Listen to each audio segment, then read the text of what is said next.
एक प्राचीन काल के राजा थे, उनको किसी ने दो बाज के बच्चे को गिफ्ट कर दिया। दोनों बाज के बच्चे बहुत ही सुंदर थे और राजा को ये तोहफा बहुत ही पसंद आया।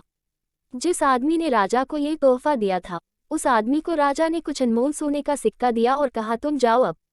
राजा ने दोनों बाजों को देखने के लिए एक सैनिक को रख दिया, जो कि हमेशा उनकी देख रेख में लगा रहता था। धीरे धीरे टाइम बीतता चला गया और एक दिन दोनों बाज बड़े हो गए। राजा साहब को जब इस बात का पता चला तो वो दौड़ते हुए आए और अपने सैनिक से बोले, आज मैं इन दोनों बाजों को उड़ते हुए देखा चाहता हूँ। अपने मालिक की आज्ञा पाकर सैनिक ने दोनों बाजों को उड़ा दिया। पहला बाज तो उड़ते उड़ते आसमान की ऊंचाई तक पहुंच गया, लेकिन दूसरा वाला पहले कुछ देर उड़ा, फिर उसने एक पेड़ की डाल पकड़ लिया और वहीं जाकर बैठ गया।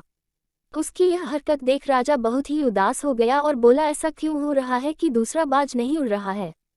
फटी चादर और बूढ़ी माँ की कहानी।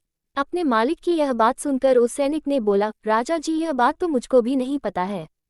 सेवक की यह बात सुनकर राजा जी ने पूरे राज्य में ऐलान कर दिया कि जो दोनों बाजों को एक साथ उड़ाएगा उसको मुंह मांगा इनाम दिया जाएगा। राजा के राज्य में बहुत बड़े बड़े पंडित थे और सब लोग आए, लेकिन कोई कुछ समझ नहीं पाया। जब कुछ टाइम बीत गया और राजा को कोई भी हल नहीं मिला तो वह बहुत ही निराश हो गया और अपने महल की छत पर बैठकर सोच ही रहा था कि तभी उसकी नज़र अपने बाजों पर गई।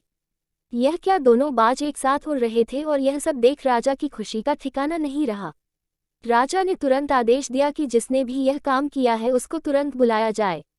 राजा के आदेश पर सब सैनिक ने एक किसान को पकड़ लिया और राजा के सामने लाया और बोला, राजन यही है वो जिसने ऐसा कर दिखाया है। राजा ने बहुत ही प्यार से उस किसान से पूछा, तुमने ऐसा क्या कर दिया जो दोनों बाज एक साथ उड़ने लगे। राजा की यह बात सुनकर किसान बोला, मैंने तो कुछ नहीं किया है, बस उस डाल को मैंने काट दिया जिस डाल पर वह बाज जाकर बैठा था। अब जब वह डाल ही नहीं है तो दोनों बाज एक साथ लंबी उड़ान भर रहे हैं। किसान की यह बात सुनकर राजा बहुत ही खुश हो गया और उसको धन से माला माल कर दिया। इस कहानी से हम लोगों को यही सीख मिलता है कि हम लोग अपने जीवन में अपने आप को समझ नहीं पाते हैं और जो काम हम एक बार करने लगते हैं उसके आगे हमको कुछ नहीं दिखता है और हम अपनी ऊंची उड़ान को पूरा नहीं कर पाते हैं।